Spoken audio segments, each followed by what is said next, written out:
Day night. Hey. We're on the air. You can't say mean things about me anymore. What would the fans think?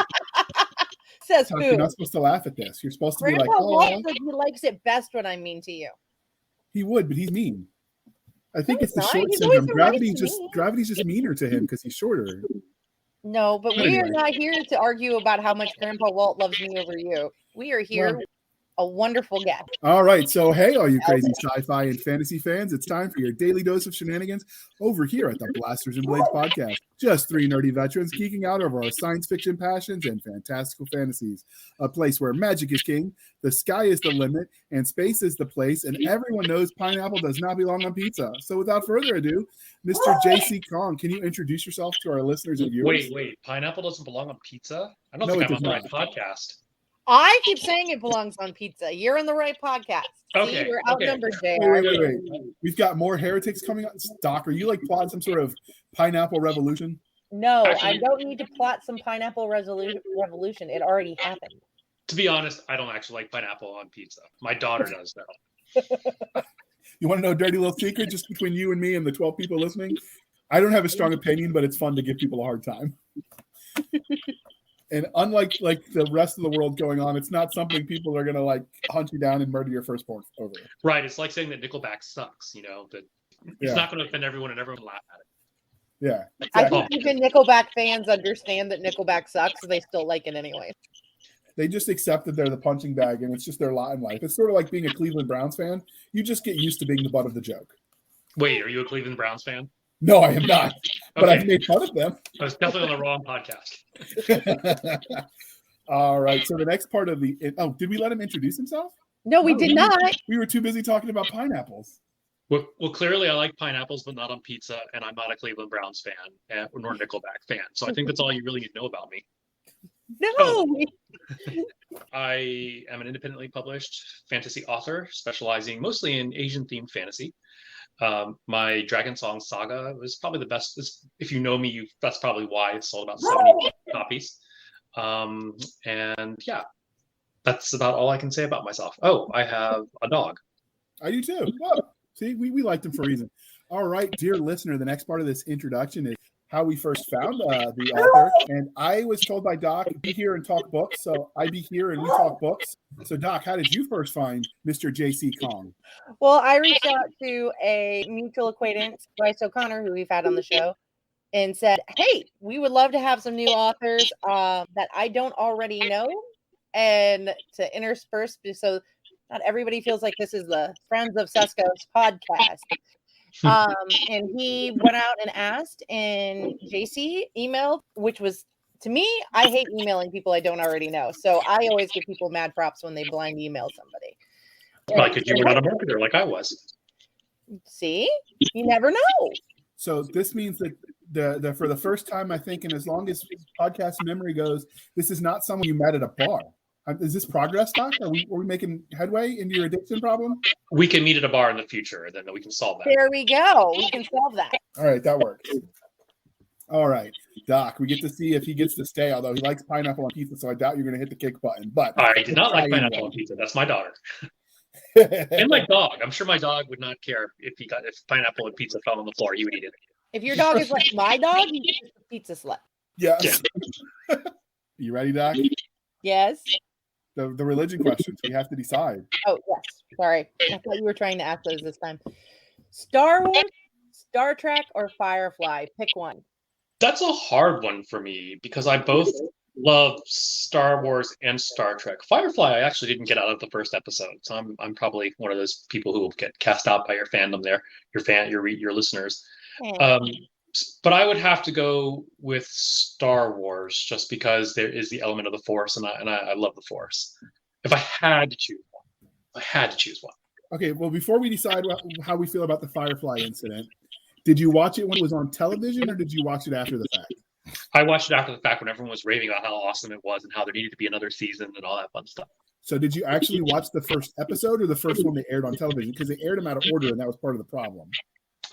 I think it was Netflix, and whatever was episode 1 is whatever I watched. It looked like it was a new episode.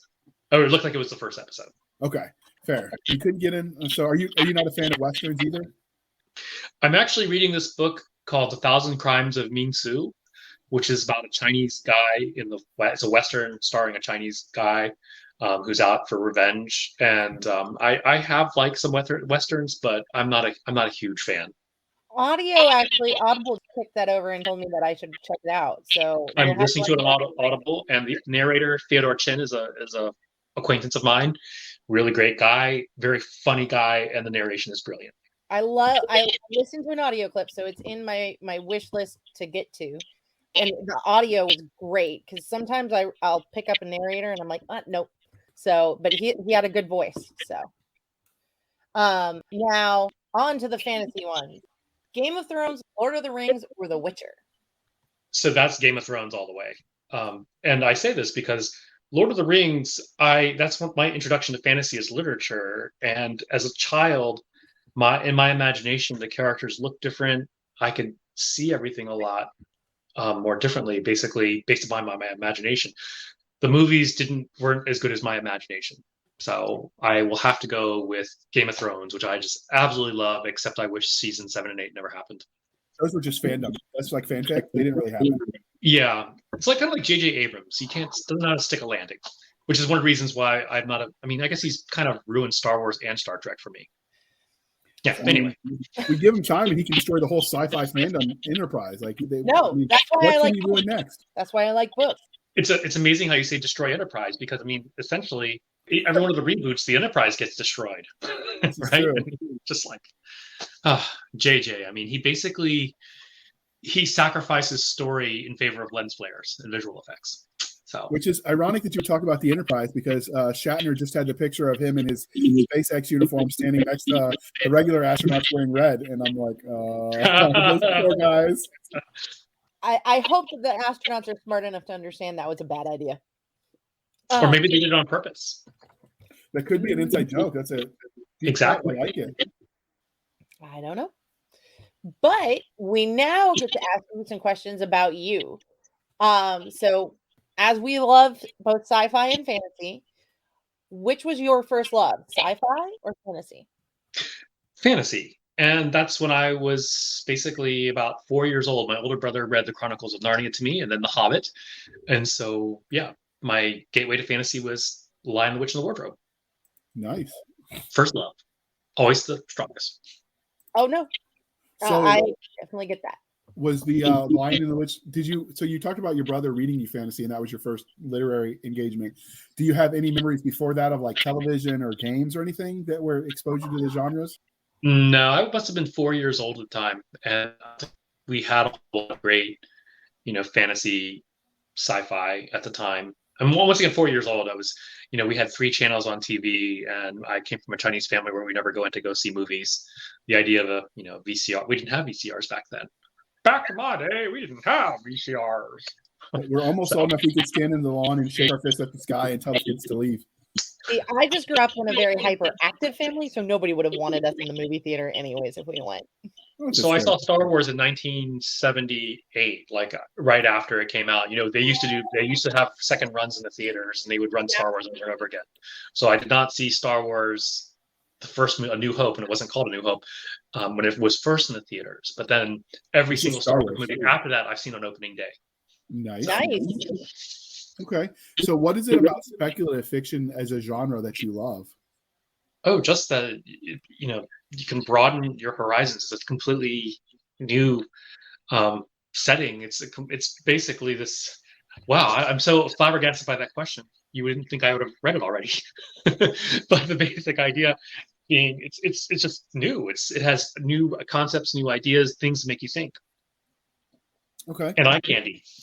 That's true too. Eye candy is in like settings and visual. I wasn't talking about like beautiful princesses. No. They have those too.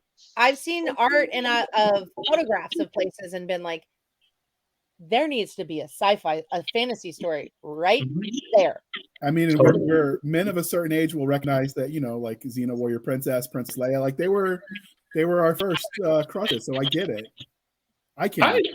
I think Xena was probably. I'd never watched Xena. I think that was after my formative years. But Princess Leia, definitely. Princess Leia and Wonder Woman. So there's a superhero genre as well. So Linda Carter and Wonder Woman was probably my first crush as a kid. Okay. They're very trustworthy. Yeah. So I can understand that. You know, So they're smart, powerful women. The cool thing is now we're in an era where you're seeing fantasy and sci-fi coming out that isn't so Eurocentric, which gives us like new ideas and new stereotypes and tropes and archetypes of characters to play with, which is kind of cool. Well, I think it's also just revitalized higher genre in some ways. Like we were talking about epic fantasy, and I got so used to it being Eurocentric that I got bored with it until I came across some that wasn't, and I was like, oh, I like this now. We are truly entering the golden age, I believe, and part of that I would say is fueled by self-publishing. Most of the fantasy books, that is the Asian themed fantasy books at least, that came out prior to 2010 were mostly Caucasian authors, and there were just like a little bit of experiments, and a lot of them are great. There's nothing wrong with a Caucasian author writing Asian themed fantasy, but starting in about 2014, you do see some Asian authors who are putting out like own voices YA fantasy, but none of them really took off. But then all of a sudden, probably like 2016, you start seeing a lot of self-published authors put out Asian fantasies, and it just explodes. And by 2018, you have like the Poppy War, you have Jade City, and a bunch of other huge novels that are just really reinvigorating the genre. I'm going to take my phone down here for a second. So we have, I don't know what I can't even see what I'm showing here. Yes, I know it's that one. Phone shard, and I have that book. Yep. I have several of those books. I have a disturbingly large collection of books. So the other cool thing is, in addition to what you're talking about, where authors that are from those cultures writing it in English, you also have translations from other countries coming. Like I can't pronounce the guy's name, so I won't try. But the Three Body Problem, the sci-fi novel that came over from China, and like that's cool too, because most Europeans only speak, or at least in America, we tend to be single language peoples. Not Europeans. They speak 3 to 5 languages. Right. So you don't get exposed to books in other languages unless you're taking it in college. So I think we're getting, with the translation ability that you're seeing more of and how easy that is to do, you're getting more exposure as well to other ideas. But I think also with some of that is we're getting, and I've seen it with anime a lot, we're getting more authentic to story translations for people who they truly understand both languages. So they're not just picking the right word, they're picking the word that matches the original context. You're muted, sir.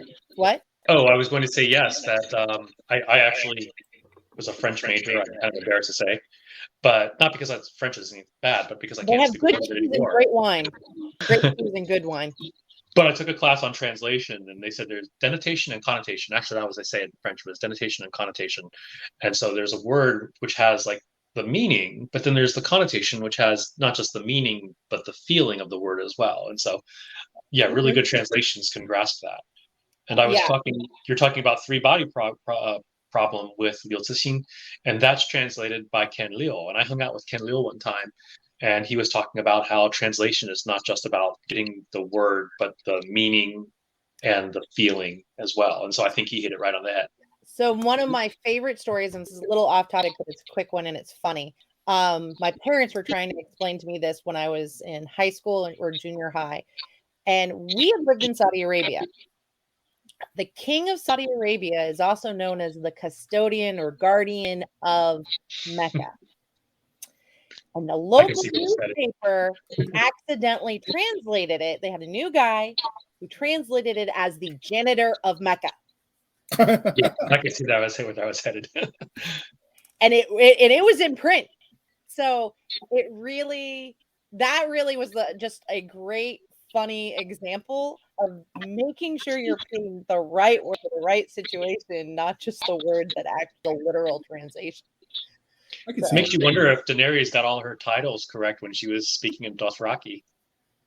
Anyway, things I think about. Well, that's a made-up language, I thought. So that could be an interesting panel topic. We'll revisit the idea of made-up languages that are actually functional languages, because I know like there's Klingon and Elvish, and we're going to have to revisit this. You and I are going to talk, but we're here to introduce JC. So how did your love of speculative fiction as a genre translate into you writing stories in this space?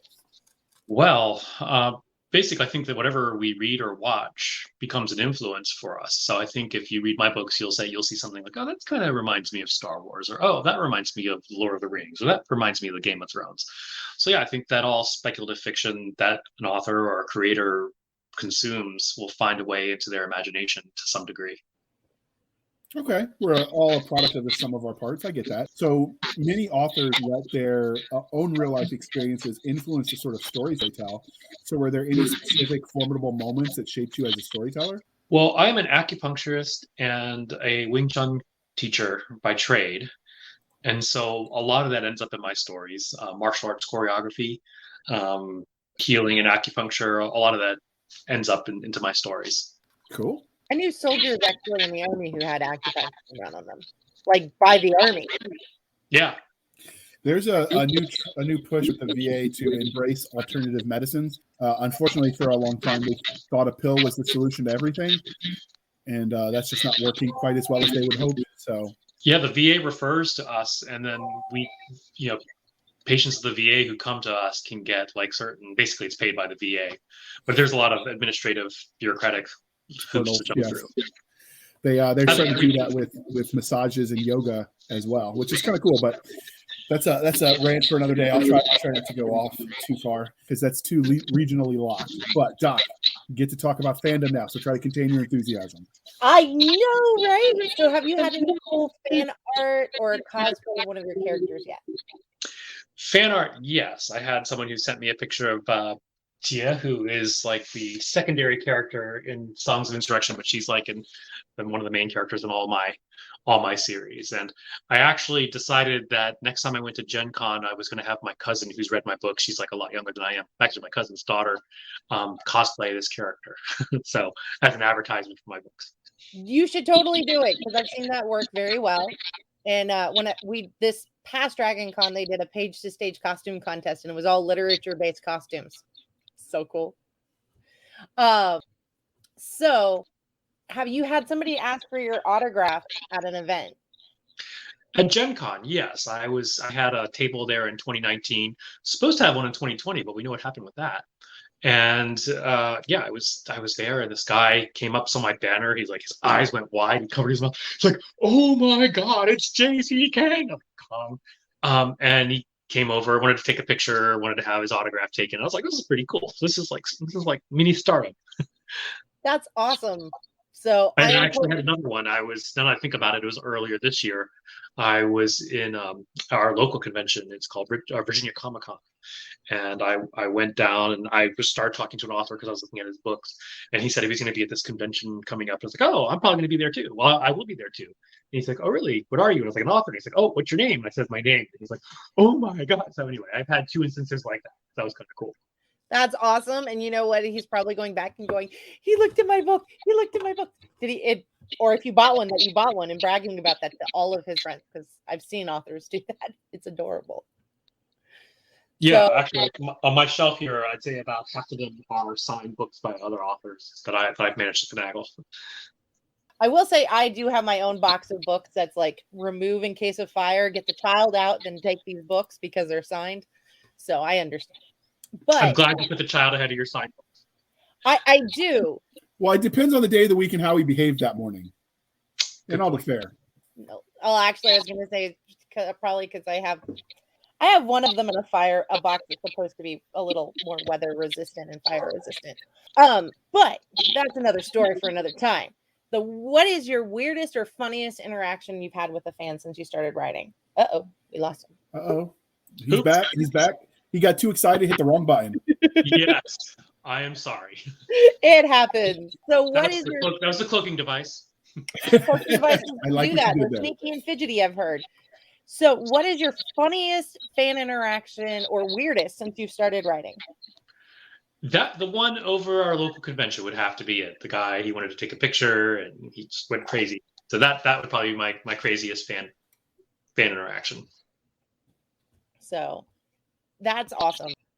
Okay, and if you want to give him more to talk about, dear listener, viewer, reader, whatever, His links will be in the show note, and you could certainly reach out. I'm sure he would enjoy having you stalk him in all the appropriate ways. Appropriate is the way to go, but yes, as authors, we love especially smaller authors, we love when readers reach out.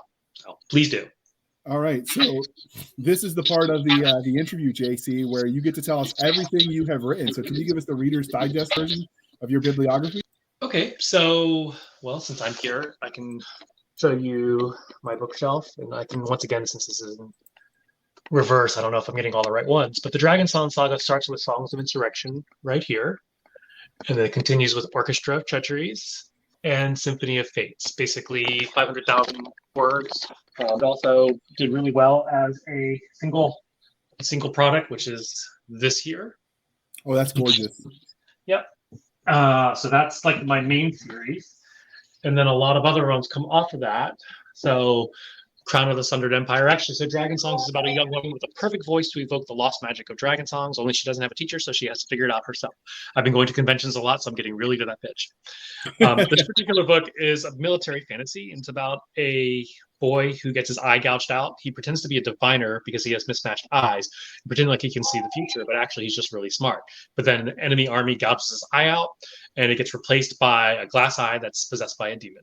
And Cool. It helps him see weird stuff.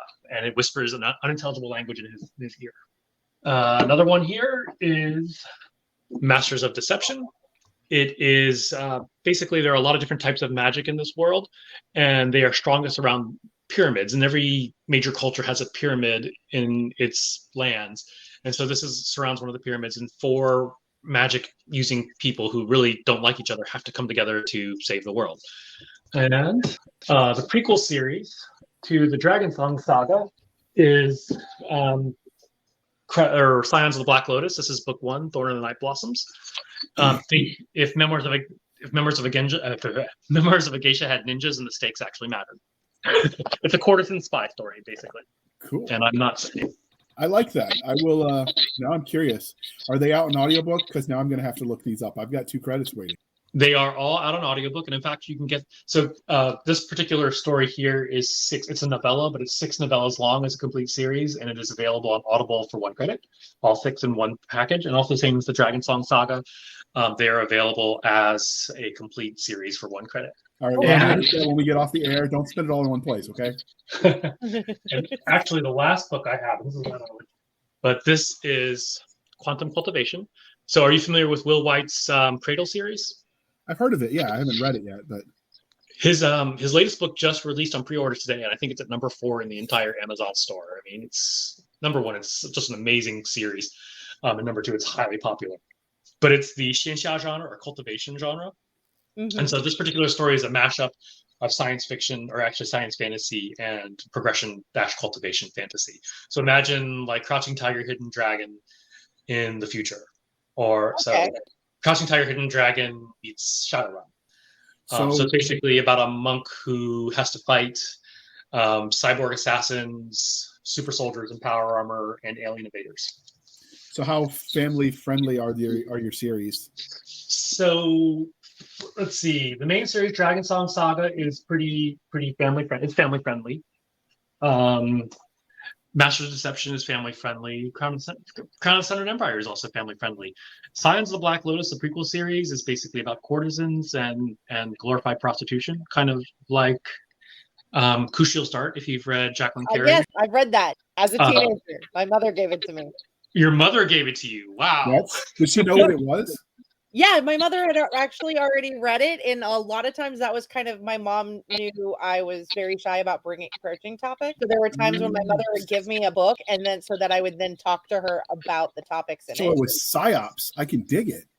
It's my it's mother. An awesome book, but there's BDSM in it. It's like Game of Thrones. So my mom wanted me to figure out whether or not what my preference, gave me the last Herald's marriage before I started dating too. So I mean, okay. I read Kushiel's Dart more like 16, 17. I wasn't like 13. I mean, I feel like we're about to go into the Cisca therapy hour, and we don't want to do that. So let's get back to Mr. But parenting done right. Here. Yeah, parenting done right. That's right, because you read books. So while all of those books sound fascinating, today we're going to talk about Songs of Insurrection, a Legends of Tavara story. In case you didn't know, dear listener, this is the first book in the Dragon Song saga. So where did you get the premise for this universe? How did you come up with the idea? Well, I used to play Dungeons and Dragons like before it was cool, and I created a world when I was about 14 to 15 years old. And then I packed it away and left it alone for 25 years. I came back to it and when I was cleaning out some of my stuff out of my mom's house, and I was looking at this world and I was thinking, gosh, as a 14-year-old, I didn't, know jack about anything. Didn't even know how gravity worked because some of the rivers were going uphill. So I decided I was going to remake this world. So first I took a week and just sort of drew new borders, created new cultures, and it was just a fun exercise. And on the 7th day, I rested and realized I wasn't going to play Dungeons and Dragons again. So instead, I decided I was going to write stories. And this was good because when I was a dungeon master, it's not like my players ever followed the script. No. What I found as an author is that your characters often don't follow the script either. And it sounds very cliche, but it's true. As you come to know your characters more and more, then you realize that what you wanted them to do is something that they wouldn't have chosen to do themselves. So you have to force them to do it through an external circumstance, or you have to just ditch the idea altogether. So once again, this world started off with my Dungeons and Dragons world, except my Dungeons and Dragons world was very Caucasian because you were talking about European fantasy. That's what we saw back then. And so when I recreated this world, it had a lot more cultures involved. And so when I started writing, I decided I was going to start with the Asian part of the world because I enjoyed watching like Japanese samurai dramas and Chinese period dramas, especially the Kung Fu flicks, just love them. And so I started writing in the Asian part of the world. And so that's how the Dragon Song saga came into being. Originally, it was supposed to be one book and just became 4. So was that something you were taught from a young age, your Asian history, or is that something you taught yourself to write these books? I was we say Twinkie or banana. I was yellow on the outside and white on the inside growing up. I grew up in the South at a time when I could count the number of Asians from 6th grade to high school on one hand. And so I was very much not into being Asian at all. But it was in college where I kind of became a born again Asian, let's say. And later I lived in Taiwan, and that's where I was consuming most of my media. I lived in Japan and Taiwan, and so watched lots of Japanese TV and lots of Chinese TV. Okay. That's one of the things that I like, though, that we've got so many authors bringing. It doesn't even just have to be Asian. There's lots of European cultures that got ignored too because they didn't fit the Proto-English mold, and so it's always neat. I've seen some stuff coming out of Russian culture too that's kind of cool. Mm-hmm.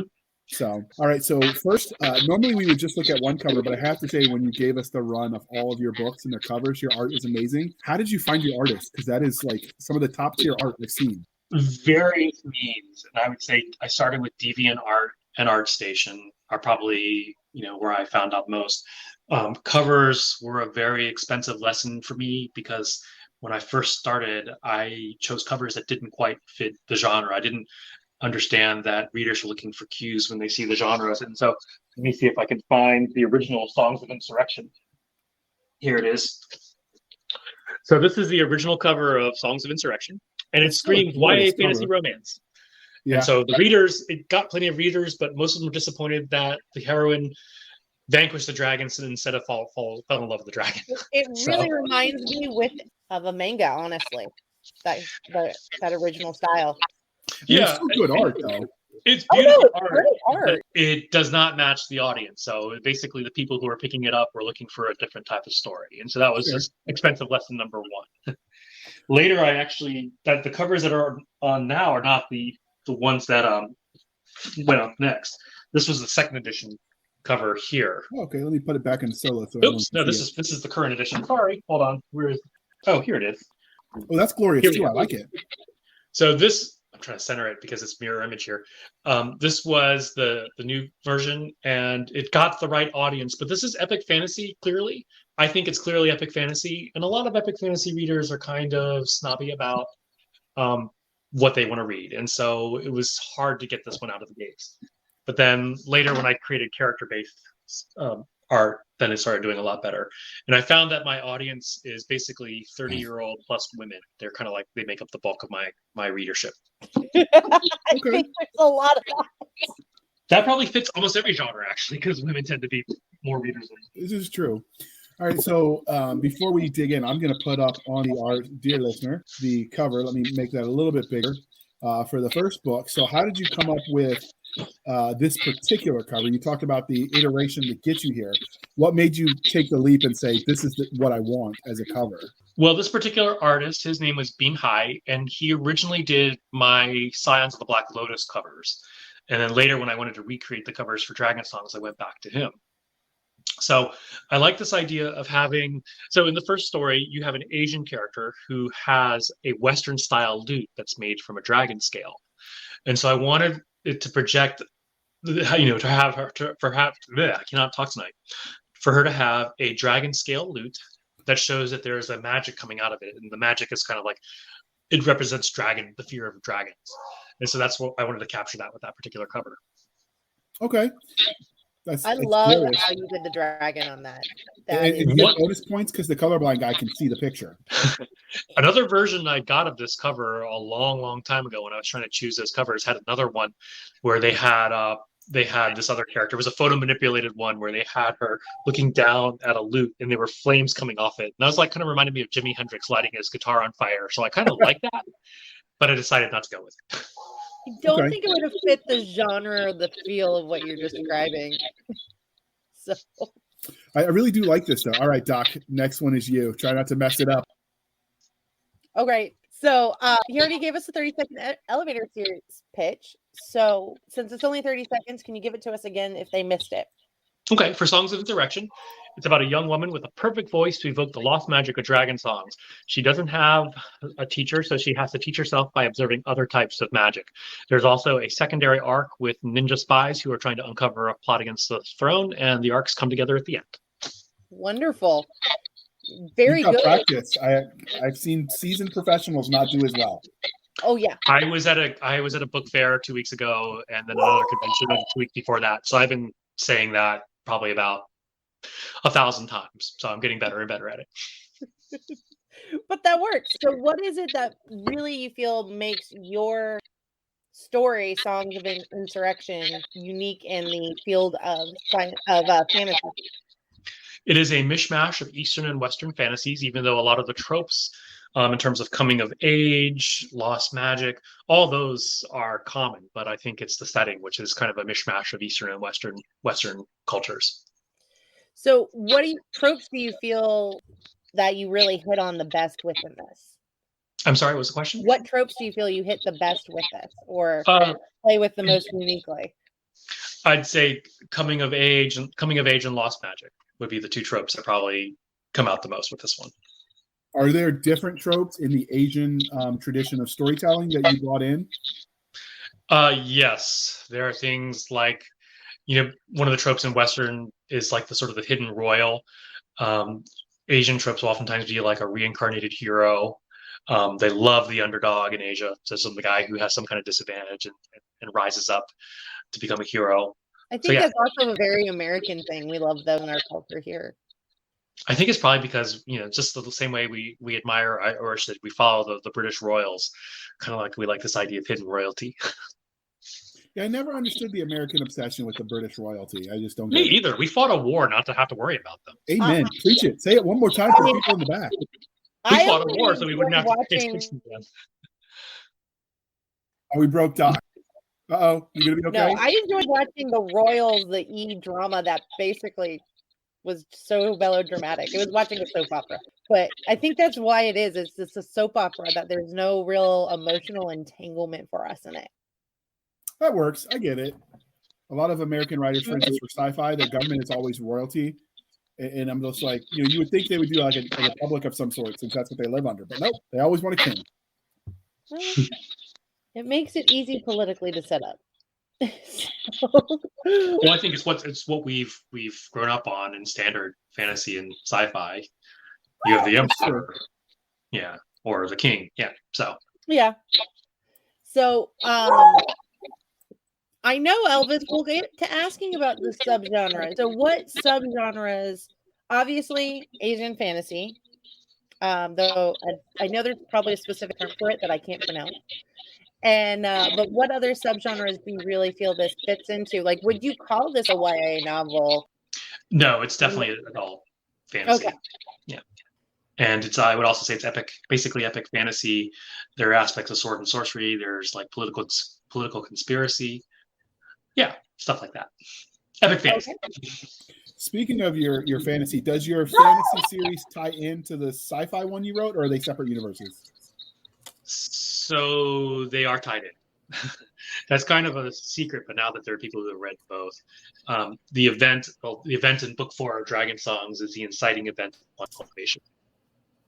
Cool.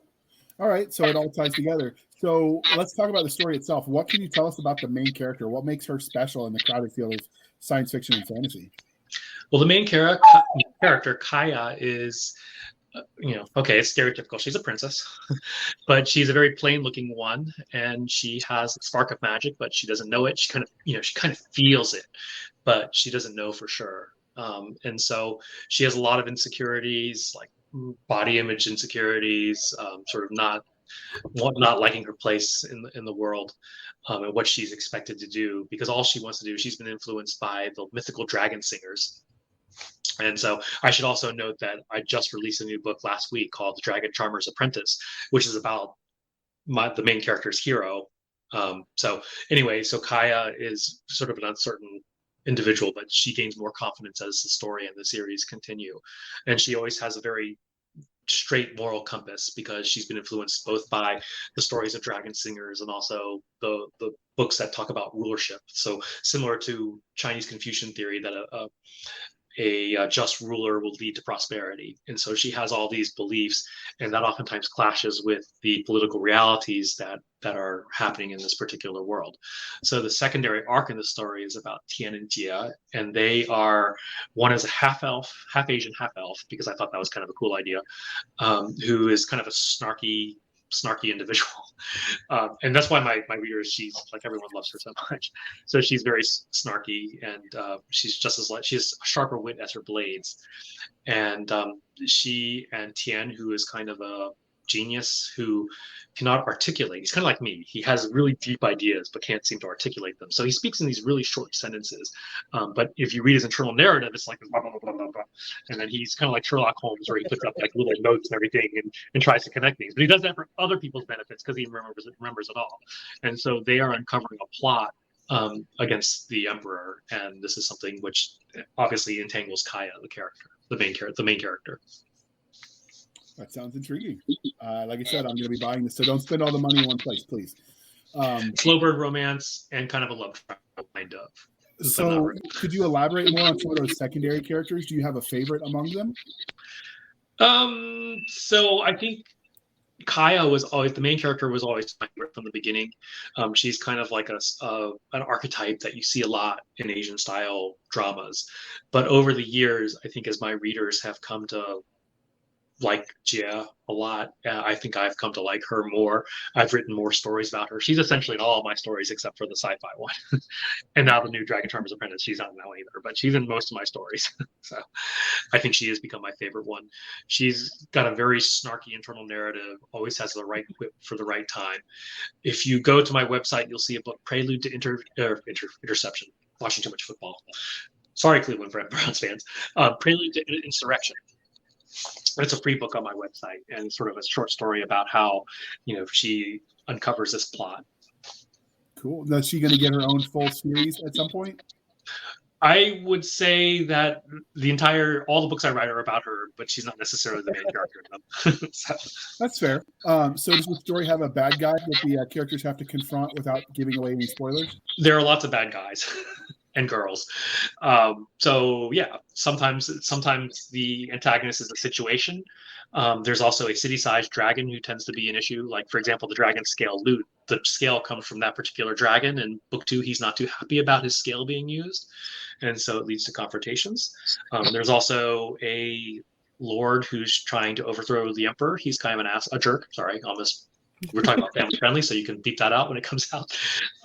And then, there's a whole cast of villains and not so nice people. So would you say that having a dragon is essentially what makes a story a fantasy and not sci-fi? No, I think that you can have dragons in fantasy and sci-fi as well. Dang it. Thank you. We've been having this discussion about Pern since we started working together about 3 years ago at this point, that it's clearly a fantasy novel because it has dragons, and she doesn't agree. And you are clearly wrong. I'm gonna side with Doc here. I think you can have dragons. I mean, what is sci-fi? But different species. Who's to say there's not a species of dragons? So, Doc, how much are you paying him? Can I afford to double it so he sides with me next time? Nope, you can't afford that. Go sell some more books. All right, Doc, next one's on you. Okay. Speaking of all these wonderful characters, they met you in a back alley and they knew you were responsible for all the things that have happened to them. How do you think that would go for you? Since they know I could write more about them, I would hold that over their heads so they wouldn't do anything mean to me. So, you think your life is bad now? Well, wait, just wait. It's like I already have these things, and all I have to do is hit the publish button, and your life will be hell. See, there you go. But basically, you have ninjas, so torture. As a fantasy author, does that mean your sword addiction is now tax deductible? Asking for a friend. Yes. Outstanding. Well, actually, no. So I have a martial arts school, so they're tax deductible on that side. So could you deduct them twice then? Because the fantasy side too. Sadly, the IRS is not too happy about that. Dang it! I'm trying here. Wink. No. Okay.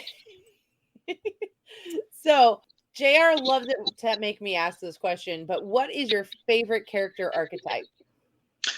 My favorite archetype. I think I have way too many of that, but I think the farm boy hero is probably number one because of Luke Skywalker. And yeah.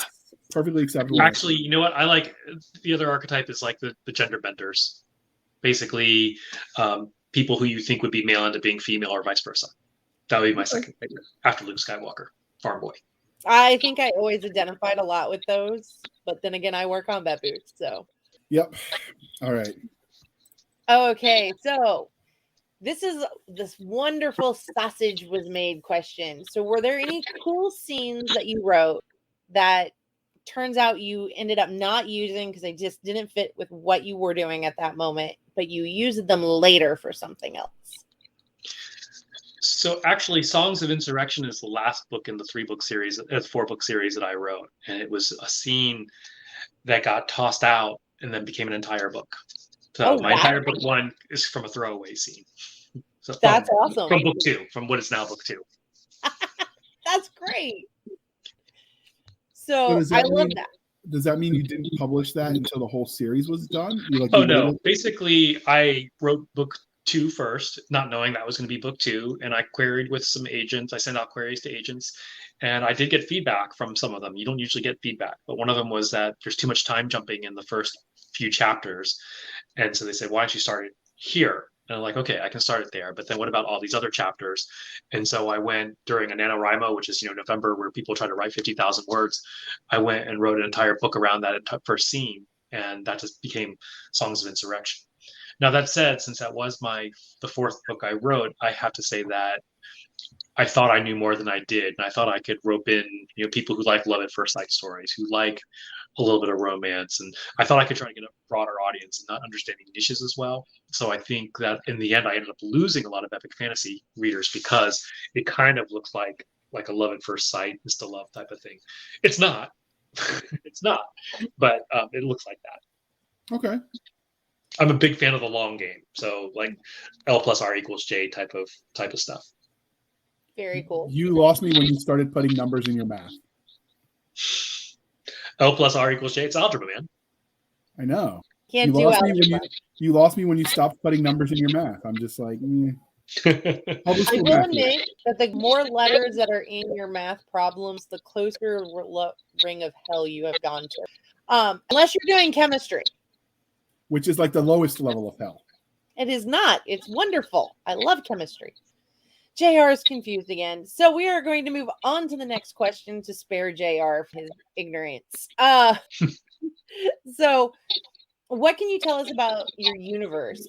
You've told us a bit, but can you give us more of like what to expect from this world that you've created? Are you going to other continents? So there's only one continent on this entire world, Okay. and all the cultures are mashed together. And so one of the things I like to look at is, like, one of the questions I ask myself is, China and Africa were not necessarily close in real life geographically, but what if they were, and what would their influences on each other's cultures be? But the main premise of this world is that once upon a time, the orcs, it's a mishmash of Eastern and Western fantasy, controlled all of the world, and humans were slaves. And this is the Dragon Charmer's apprentice stories. Like, how did humans break away from the orcs and start developing cultures of their own? And while they were slaves to the orcs, they built these pyramids, and the pyramids are the centers where magic is the strongest. And so much of this entire world is based upon the mystery of the pyramids and the types of magic that are involved. And essentially, there's one giant twist that's ready to be eventually be revealed. Okay, well, don't spoil it for us. But for this particular world, like, each ethnic group has its own magic. So, for example, the Asian group people, their magic is manifested through artistic endeavor. The Greek version of the world, they're manifested through rune magic. The Roman people are more divining. The Eastern Indians are martial magic, and the Native Americans are shamanic magic. So basically, every culture has their own magic, and they're very related to each other, and that's another one of the big underlying parts of the story as well. So how did you decide to assign the magic to the culture? Did you just try to look at their own internal lore, or did you go, how'd you come up with that link? I tried not to tie things to internal lore at all, because that opens up a huge can of worms. It was oftentimes arbitrary by, what I needed certain people to do. So, yeah, I didn't want to really go into like lore, because that's huge can of worms. Yes, it is. I'm finding that out as my research for my own projects. All right, so Songs of Insurrection, The Legends of Tavara story is clearly part of a series. I know because it's accessible on Amazon. You told us and showed us all the pretty covers. There are currently 4 books out in this main series, but is the story done? Will there be more from these characters? Yes. So there's also, I was showing you Crown of the Sundered Empire and Masters of Deception, and each of those is a book 1 eventually for an eventual series, and they all intersperse with each other. So book 1 and 2 of Masters of Deception take place between book 1 and 2 of Songs of Insurrection, of the Dragon Song Saga. So they intertwine with each other, and each tells a different part of the world and a different story, but eventually it all comes together.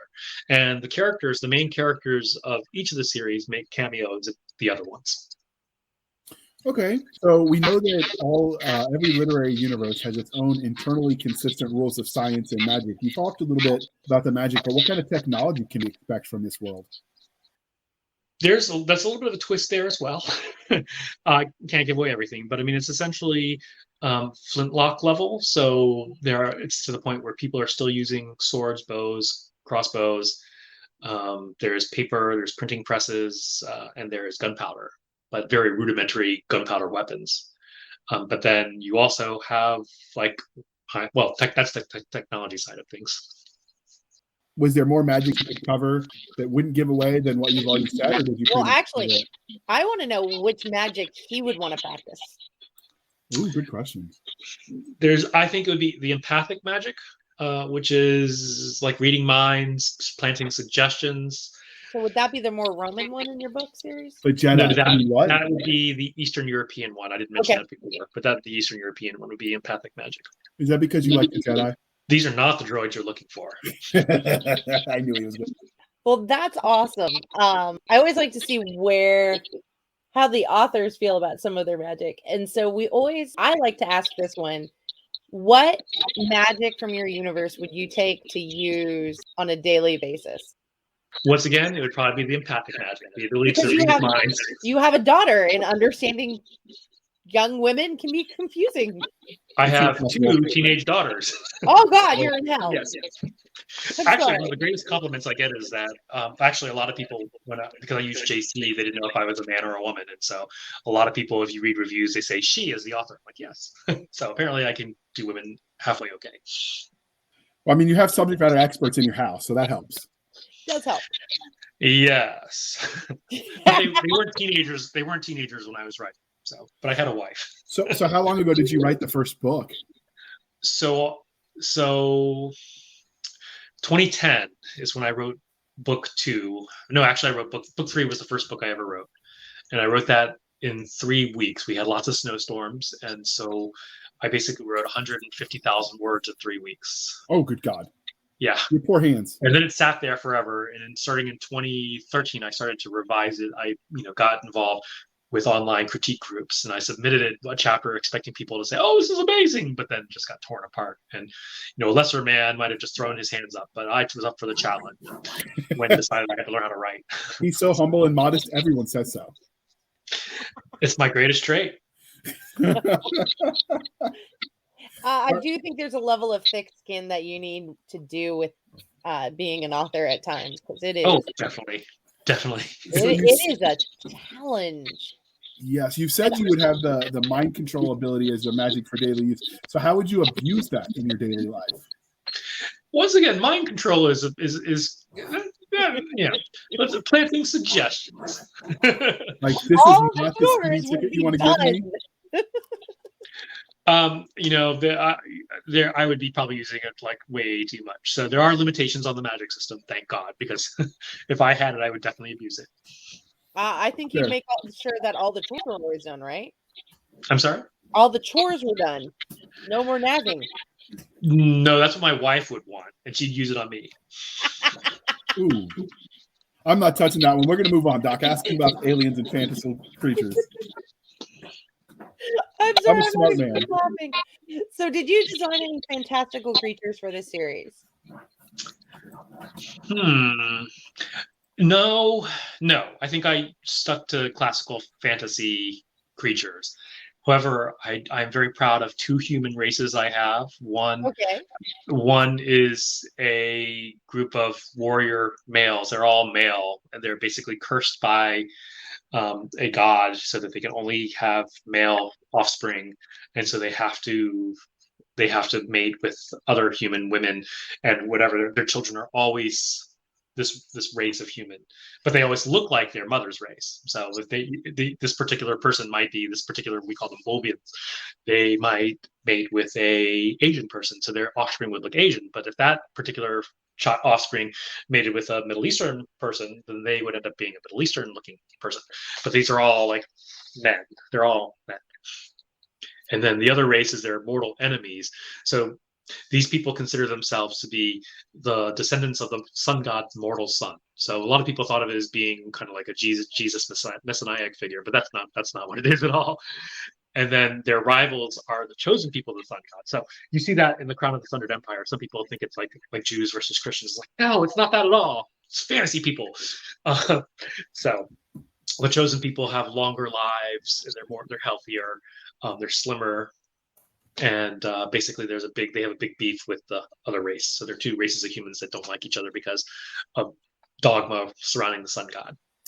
Okay, so since you didn't create it for this universe, if you were going to create your own creatures, aliens, whatever, do you think you would let nature inspire you? Would you touch into folklore that's out there and the monsters that already exist?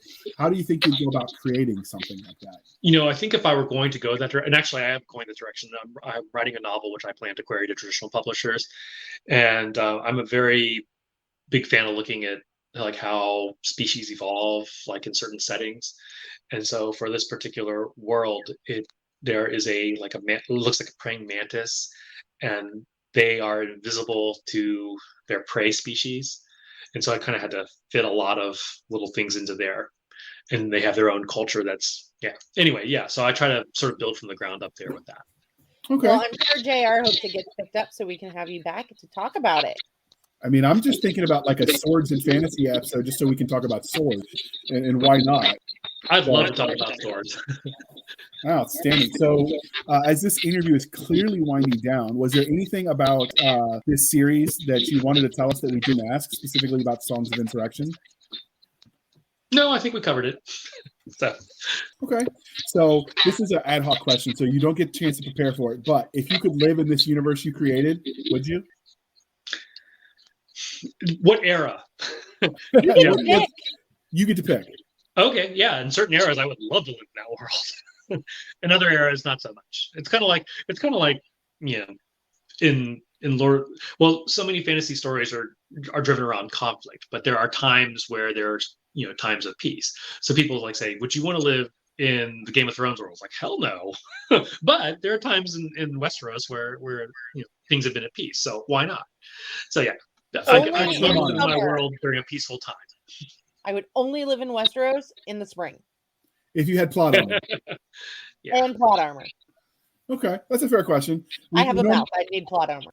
Yeah, you get real sassy, but it's okay. So we ask that question normally when we're doing shorter interviews because it's fun. But your world is different than anything we've interviewed before, so I thought it was kind of fun to toy with. So are there? Yeah, if I could travel in my world, I'd love it. So are there any short stories that you've set in this world that are out there as well, or just the novels? There are tons. So once again, if you go to my website, you'll see Prelude to Insurrection, which is a short story. There's a short story at the end of the Dragon Song Saga, which tells a little bit more about the half elf.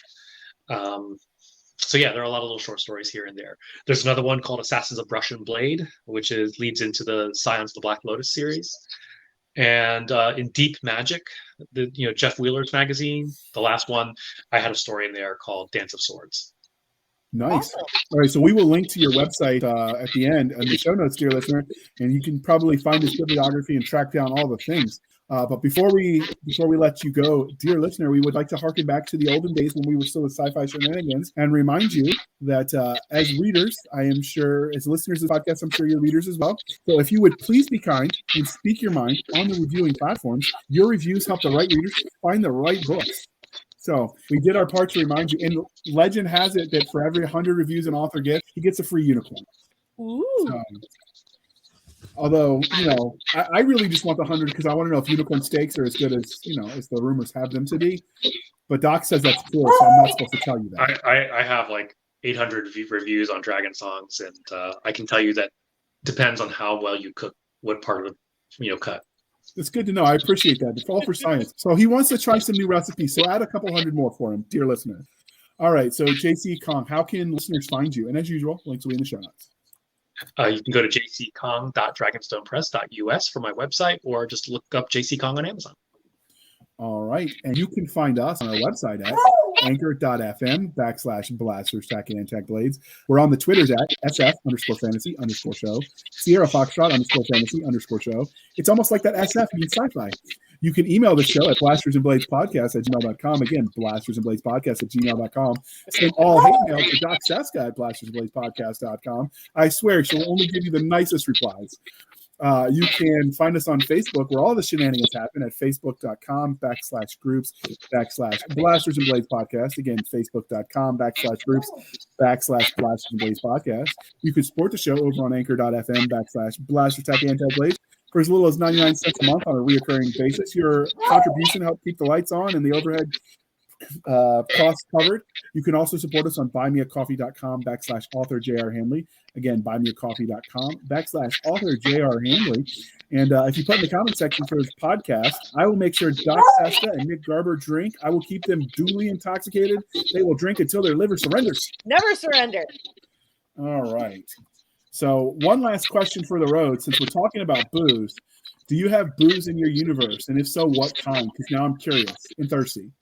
So every culture has booze.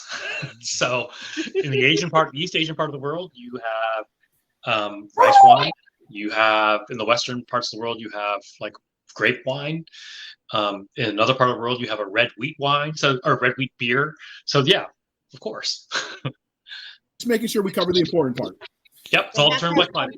The infantry will take my blue cord if I didn't ask about the booze. It's true. It's in the rule book.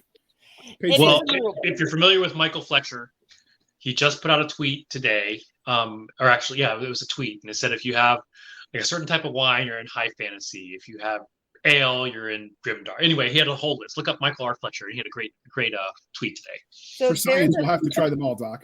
There's a fusion place near me that makes a really great sake sangria.